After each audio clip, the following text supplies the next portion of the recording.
मैं साधुराम मित्तल, पूर्व जिला अध्यक्ष, किराड़ी जिला कांग्रेस कमेटी। सबसे पहले तो इस कोरोना महामारी के तहत मैंने अपने जितने साथियों को खोया है उनके प्रति संवेदना व्यक्त करता हूं और उनके परिवार वालों को इस शक्ति में हौसला रखने के लिए प्रेरित करता हूं और भगवान से कामना करता हूं, प्रभु उनको इतना बड़ा दुख सहने की शक्ति दे। साथियों, आज हम और आप सब इस बात से लेके चिंतित हैं कल क्या होगा, क्योंकि ये महामारी अपना विकराल रूप पकड़ चुकी है और जहाँ तक मैं देख रहा हूँ हमारी सरकारें भी अपना हाथ खड़ा कर चुकी है, उनके भी कंट्रोल से बाहर कार्य हो चुका है। सरकार यानी भगवान, सही मायने में गवर्नमेंट भगवान से कम नहीं होती। गवर्नमेंट अगर सही मन से चाहे तो कोई भी ऐसा कार्य नहीं है जिसे वो पूरा ना कर सके। लेकिन इस महामारी ने गवर्नमेंट सरकारों को भी हिला दिया है, चाहे वो केंद्र की हो चाहे वो राज्यों की। प्रधानमंत्री, मुख्यमंत्री सब बेबस नज़र आ रहे हैं। किसी के पास भी कोई भी भरोसे की टिप्पणी नहीं है जिससे हम सब शांति का अनुभव करें, अपने मन में महसूस करें कि सब ठीक होगा।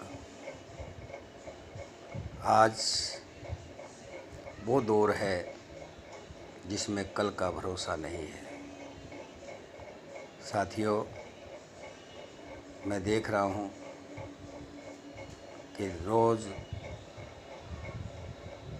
हज़ारों लोग इस बीमारी की चपेट में आ रहे हैं और मौत का ग्रास बन रहे हैं।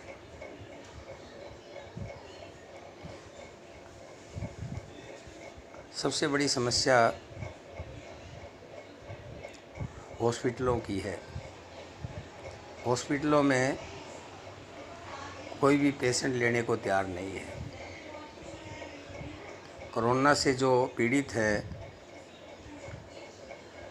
उनका तो इलाज हो ही नहीं रहा, लेकिन जो साधारण पीड़ित हैं, कोई हार्ट पेशेंट है, कोई आर्थो का पेशेंट है, कोई श्वास का पेशेंट है, कोई शुगर का पेशेंट है, अगर उसको भी कोई दिक्कत आ जाती है उसके लिए भी अस्पतालों में बेड नहीं है।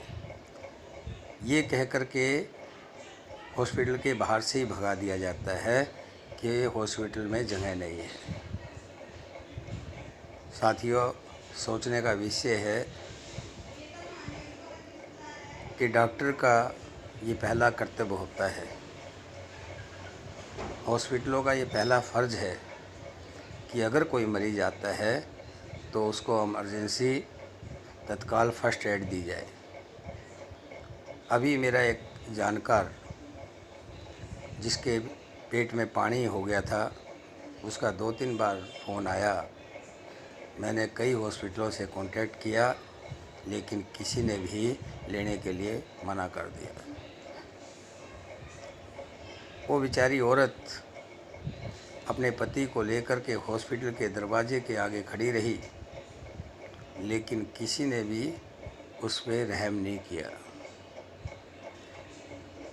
आखिर में मैंने बालाजी हॉस्पिटल में फ़ोन करके राजकुमार जी से प्रार्थना की और उनसे प्रार्थना करने का ये हुआ कि उसको इमरजेंसी में ट्रीटमेंट दिया गया।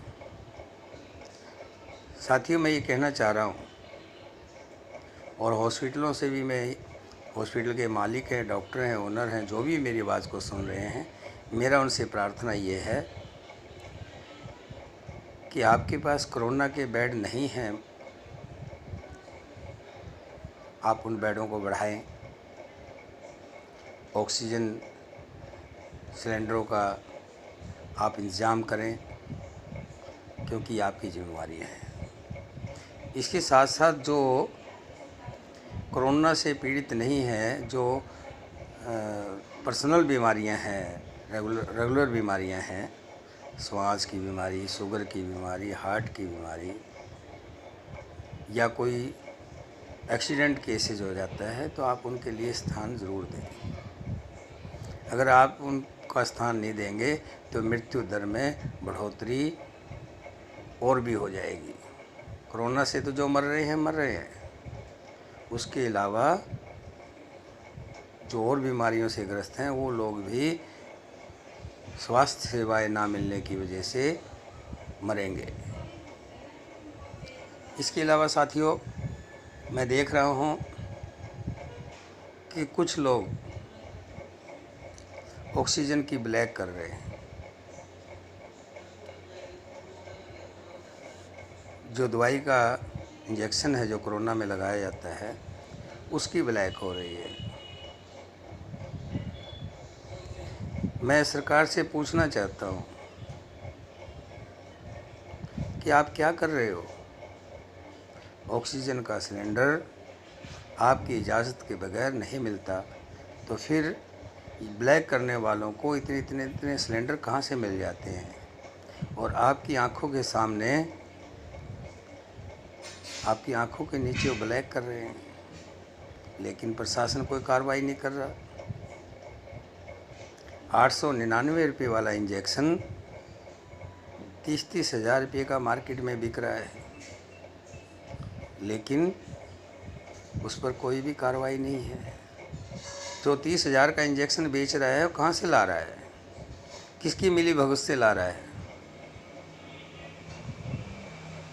मैं मानता हूँ कि 2% लोग जो अमीर हैं वो तो ब्लैक में भी लेके लगवा लेंगे, लेकिन जो गरीब आदमी है, जो रोटी रोजी डेली कमाने वाला मज़दूर आदमी है, रेडी रिक्शा वाला जो आदमी है, टैक्सी चलाकर अपना गुजारा, अपने परिवार का गुजारा करता है, वे लोग 30-30 हज़ार रुपये का इंजेक्शन कहाँ से लाएंगे?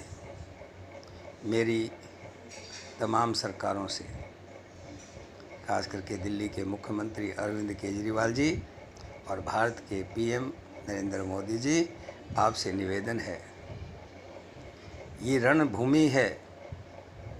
भगवान कृष्ण जी ने कहा था कि हे अर्जुन, इस रण में आप रण छोड़ मत बनिए। रण छोड़ करके जाएंगे तो कायर कहलाएंगे, लोग आपको नपुंसक की उपाधि देंगे। क्या आप सुनना चाहते हैं लोग आपको ऐसा कहें? तो मेरी प्रार्थना है, इस रण में अपने तमाम हथियार लगा दीजिए, अपनी तमाम ताकत को झोंक दीजिए, जो भी आपसे बन पाए अपने वॉलंटियर्स को लगाकर, सरकार के जितने ऑफिसर्स हैं उनको सख्ताई से लगा करके आज इस महामारी के रण में आप योद्धा साबित बनने का कोशिश करें।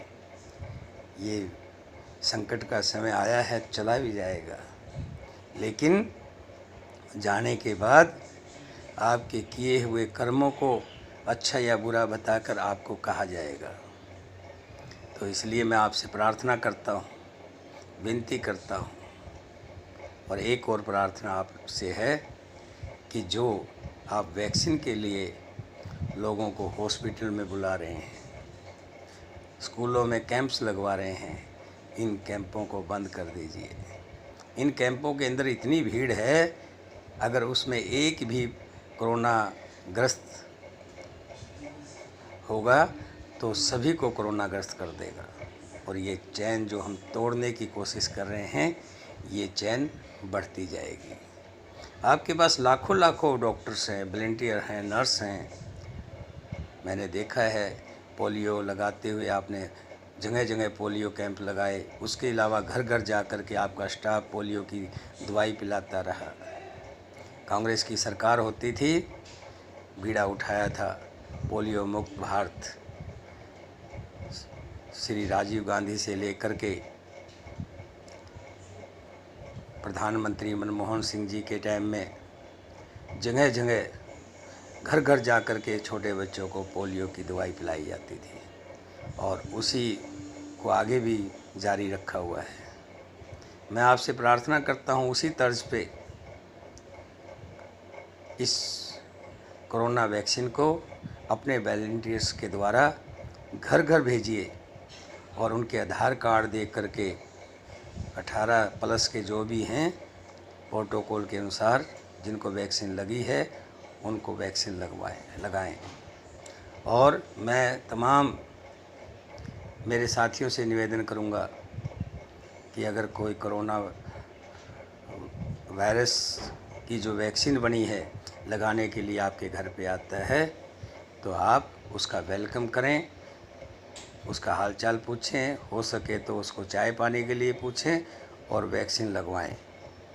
आज मैंने देखा है कि जिन लोगों को वैक्सीन लग चुकी थी, चाहे वो पुलिस वाले थे, डॉक्टर थे या और स्वास्थ्य कर्मी थे, जिनको कोरोना की वैक्सीन लगी थी, उनमें केसेस ना के बराबर हैं। जो 45+ के लोगों ने भी इंजेक्शन लगवा लिया था, आज मैं देख रहा हूँ ऐसे केसेस बहुत कम आ रहे हैं। ज़्यादातर केसेस 18 से 45 के नीचे के आ रहे हैं।